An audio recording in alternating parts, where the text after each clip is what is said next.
క్రీస్తునందు ప్రియమైన విశ్వాసులారా, పెద్దలారా, ప్రభువునందు పరిశుద్ధులారా, 102వ దావీదు కీర్తన. యెహోవా, నా ప్రార్థన ఆలకింపుము, నా మొర నీ యొద్దకు చేరనిమ్ము. నా కష్టదినమున నాకు విముఖుడవై ఉండకుము. నాకు చెవియొగ్గుము. నేను మొరలినాడు నాకు ఉత్తరమిచ్చువాడవు, ఉత్తరమిమ్ము. దావీదు భక్తుడు ప్రార్థన గురించి బోధిస్తూ ఉన్నాడు. యెహోవా, ప్రార్థన ఆలకించుము, మొర చేరనిమ్ము. నా కష్టదినమున విముఖుడవై ఉండకుము. దాదాపుగా ఈ 40 రోజులు ఉపవాస ప్రార్థనలో అనేకమైన దైవికమైన జ్ఞానమును దేవుడు బోధించుకుంటూ, ఇక్కడ దావీదు భక్తుడు ఏమంటున్నాడంటే, యెహోవా, నా ప్రార్థన ఆలకించు. మన దేవుడు ప్రార్థన ఆలకించే దేవుడు. మత్తయి సువార్తలో 6వ అధ్యాయంలో అంటాడు, మీరు ప్రార్థన చేయనప్పుడు వేషధారుల వలె ఉండొద్దు.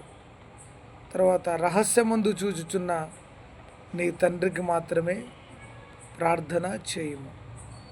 ప్రార్థన అనగా దేవునితో, విశ్వాసులు, పరిశుద్ధులు దేవుని సత్యమును గురించి దేవునితో మాట్లాడుట. ప్రార్థనలో దేవుడు గొప్ప కార్యములు చేయగలడు. అందుకే ఇక్కడ అంటున్నాడు దావీదుడు, యెహోవా, నా ప్రార్థన ఆలకించు. ప్రార్థన ఆలకించాలి అంటే మానవుని జీవితంలో 3 స్పష్టమైన విషయాలు తెలుసుకోవాలి. ఒకటి, నీతిమంతుల ప్రార్థన యెహోవా ఆలకించు. రెండవది, పరిశుద్ధుల ప్రార్థన దేవుడు ఆలకించు. మూడవది, విరిగి నలిగిన ప్రార్థన దేవుడు ఆలకించు.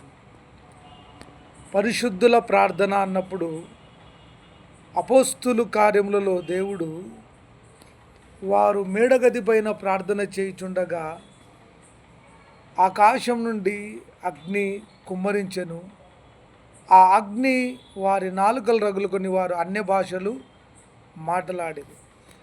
ప్రియులారా, ప్రార్థనలో పరిశుద్ధత ఉండాలి, ప్రార్థనలో నిజాయితీ ఉండాలి, ప్రార్థనలో దేవునికి ఇష్టకరంగా ఉండాలి.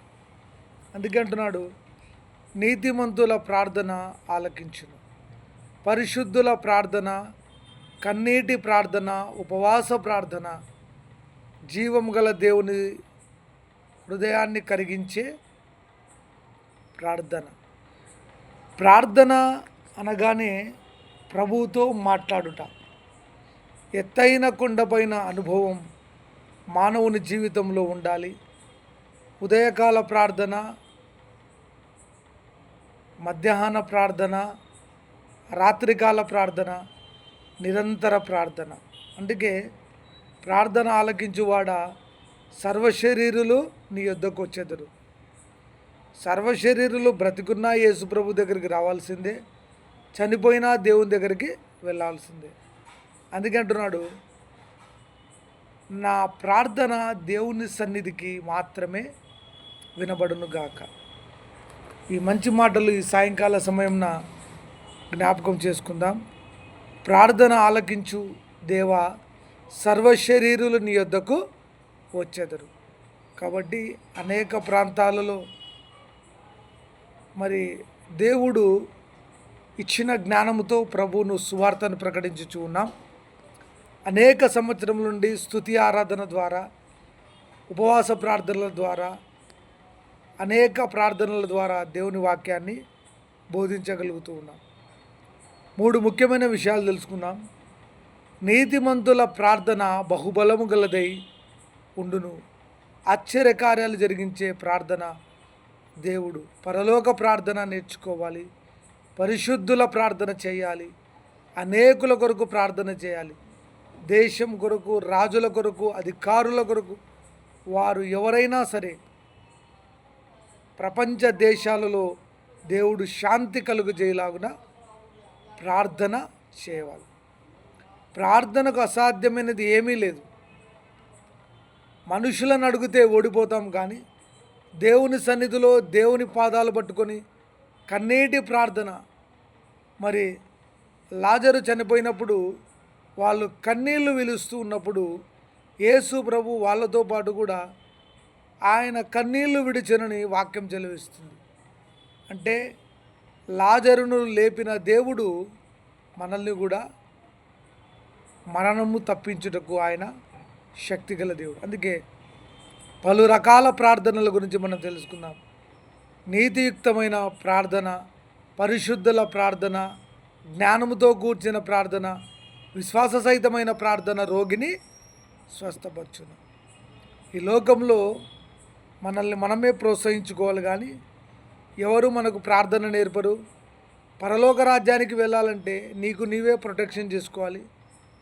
నీ పాపాన్ని ఒప్పుకోవాలి, నీ శాపాలను విడిచిపెట్టాలి. నువ్వు చేస్తున్న అపవిత్రతను దూరం చేసుకొని యేసును కలిగి జీవించాలి. వ్యభిచారంలో పట్టబడిన స్త్రీ గురించి దేవుడు మాట్లాడినప్పుడు మీలో పాపం లేనివాడు ఈమె మీద రాయి వేయమంటాడు. అక్కడ ఎవడు కూడా రాయి వేయలేడు. ఎందుకంటే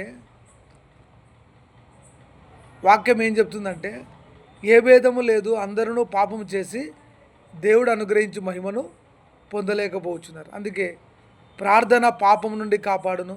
ప్రార్థన ఆర్థిక వనరులను అనుగ్రహిస్తుంది.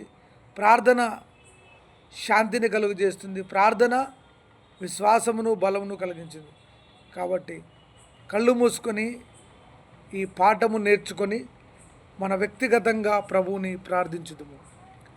ప్రేమ కలిగిన పరలోకపు తండ్రి, ఈ రాత్రికాలపు ప్రార్థన, ఉదయకాలపు ప్రార్థన, మధ్యకాలం ప్రార్థన యూట్యూబ్ ఛానల్ ద్వారా జీసస్ హోలీ ఫైర్ మినిస్ట్రీస్ జరుగుతున్న పరిచర్యను మీరు గమనించుచున్న దేవుడు నాయన, మా పరిచర్యలో పరిశుద్ధత కనబడని, మా ప్రార్థనలో విశ్వాసం కనబడని, మా ప్రార్థనలో జయమును కనబడని, మా ప్రార్థన నీకు ఇష్టకరంగా మార్చు ప్రభువా. దేశం కొరకు, ప్రపంచ శాంతి కొరకు, ప్రపంచ దేశాలలో అనేకులు శాంతి లేక బ్రతుకుతున్నారు. వారికి శాంతిని, సమాధానమును, నెమ్మదిని అనేకులను మీరు రక్షించమని ప్రార్థన చేస్తూ జీసస్ హోలీ ఫైర్ మినిస్ట్రీ ద్వారా జరుగుతున్న పరిచర్యను దీవించి ఆశీర్వదించమని, అనేక ప్రాంతాలలో యేసు రక్షకుడని సువార్తను ప్రకటించుటకు, యేసు ప్రభు పాపముల కొరకు మరణించి తిరిగి లేచినని చెప్పగలడు కృప చూపించమని, హోలీ ఫైర్ మినిస్ట్రీస్ను ఆశీర్వదించి దీవించమని, వాక్యమును ఆశీర్వదించమని యేసు నామములో అడుగుతున్నాం తండ్రి, ఆమేన్. ప్రియమైన దేవుని బిడ్డలారా, ఈ హోలీ ఫైర్ మినిస్ట్రీస్ కోసం ప్రార్థించండి. మేము కూడా మీ కొరకు ప్రార్థన చేస్తాం. ప్రార్థనతో జీవితాన్ని స్టార్ట్ చేయండి. ప్రార్థనలో దేవుడు అద్భుతాలు జరిగించునుగాక. మా ఫోన్ నంబర్ 7659091876. ఈ పరిచర్య కొరకు ప్రార్థించండి. దేవుడు అనేక చోట్ల దేవుడు వాక్యము ద్వారా మహిమ పొందునుగాక. ఆమేన్. Praise the lord.